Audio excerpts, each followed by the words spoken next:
Episode 3 of Survivor Season 47 proved that this season is anyone's game and all tribes are vulnerable. It's time now to break it all down. Okay, so let me just say, I need to make a note again about the 90-minute situation with Survivor right now. I absolutely love this show. Everyone knows this. I love what it's about. I love what they do. Love Jet Pros. These producers need to take it back to 60 minutes. I'm sorry, but I do like this aspect of knowing more about camp life because, as I mentioned last week, I think once you get to the end, you know the players more, and I think that's where they struggle with like 41, 42, 43, is so much was cut out that when you got to the end, you're like, I didn't feel like I even knew them or understood their game. Right. So I understand people's game, but I'm sorry, to have a 90-minute episode and get to minute mark 40 or 45 and just now be getting to the challenge, which is the meat of the episode because that determines everything, is far too long. Right, I agree. I do think feel like you do get a lot more drama though. Yeah. But also at the same time, it's like, are they pushing drama a little harder than, like it's actually there? Like with Sam and Anika, where their camp life, like for arguing about how to hang up the clothesline, that might be a little bit of a stretch editing wise. I mean, who knows? Maybe that's exactly real. But yes. And so speaking of camp life, there was a lot that we did see in that first 30 to 40 minutes of this episode. So first of all, we see the Tuku tribe trying to restore after the previous tribal council going. And I did appreciate because we really dogged on Gabe for using his idol. And Gabe did explain. He's like, here's the thing. I know that it probably made no sense that I used it, but last season, every single person left with an idol in their pocket, and it was never used, and these people could have saved themselves. He's like, so just in case, I wanted to put it out there. And I'm like, I can understand that. That actually makes more sense. I mean, and now it's back in play. You can get it again. Exactly. What also was interesting is that Kyle, who was paired with TK, who went home the last episode, is kind of trying to put some fuel to the fire, if you will, and kind of start some rumors to get some things moving on his tribe. So he tells Sue and Caroline, who have been close with Gabe up to this point, that Gabe sees them as a target. And I'm like, I don't really know if that's true, but anyway, so Sue's not believing any of it. No, and lots of drama on that tribe. I'm not really sure how that's gonna go. And then as you said, over at Gata, we've got Sam and Anika at odds for all kinds of reasons. The other interesting thing here is that we see Andy, who really struggled with her premiere, trying to kind of throw out a crazy effort to Sierra, being like, listen, to build trust with you and gain an ally, I will give you my shot in the dark. And she's like, are you serious? So that was kind of a weird move. I feel like Andy's doing a lot better now too. I think, yes, and okay, not to tease anything, but he does not go home this episode.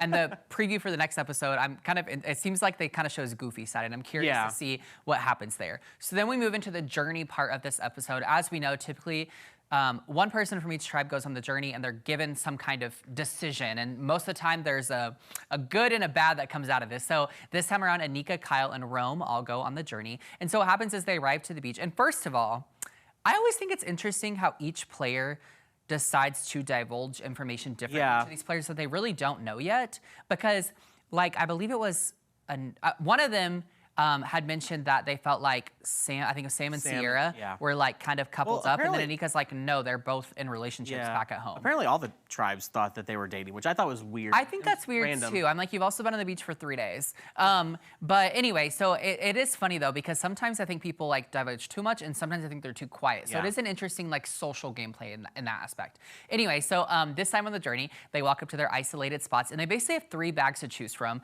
And essentially what will happen is you get multiple chances to pull based on what you want to do. But what's going to happen is you're either going to lose your vote or you're going to gain an advantage. Or you could lose 2 votes if you're Or you could really lose risky. 2 votes. So both Kyle and Anika pull and lose their vote on the first try. So they're like, okay, we're not going to lose our votes even more. This game is too risky. I think that was smart as well. But then, of course, editing loves to get you and Rome, who's been the most obnoxious player up to this point besides TK. Love you, TK. I think Rome's more obnoxious. Rome pulls an advantage on his first pull, which was a steal a vote, which is a huge advantage in this game. Absolutely. And he already has an idol. I was so annoyed by this, yes. So just craziness all around. Then we move into this episode's immunity challenge. So this time it was another water obstacle that kind of finishes with a puzzle finish. I liked it too. And then also, of course, on this one, they get to play for reward. So it was tarps and hammocks up for grabs. So Gata finishes first, followed by Tuku, which leads Lavo going to Tribal Council. And here's what's interesting about this is now, 3 episodes in, every single tribe has Which been I to feel Tribal like Council. is very rare.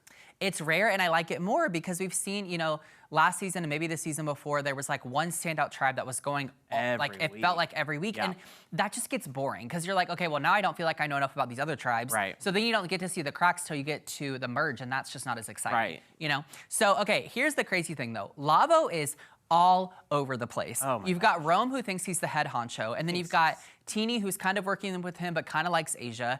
And then you just got all these random little rascals running around. And then there's Saul in the mix as well. So it's all over the place. So the votes, it seems like, are kind of torn between like Asia, Saul, and Genevieve. Because Asia's throwing out Genevieve.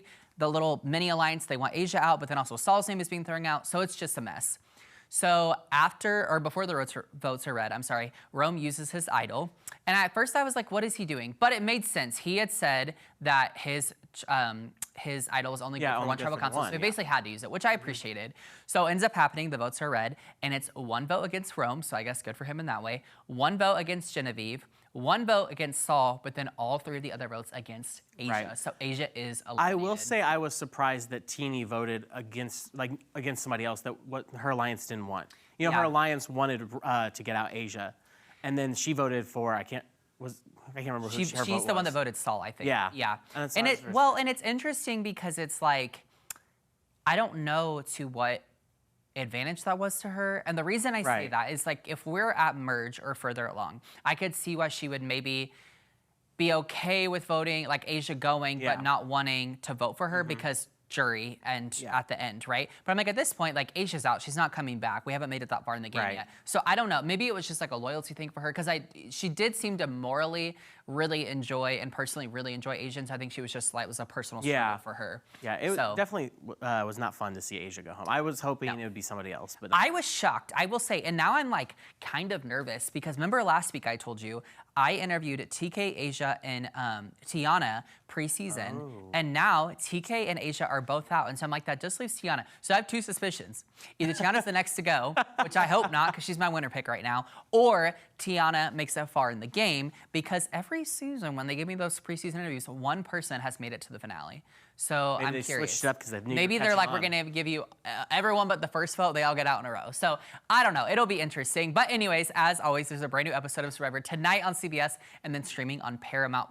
Let us know your thoughts on Unscripted. We'll be right back.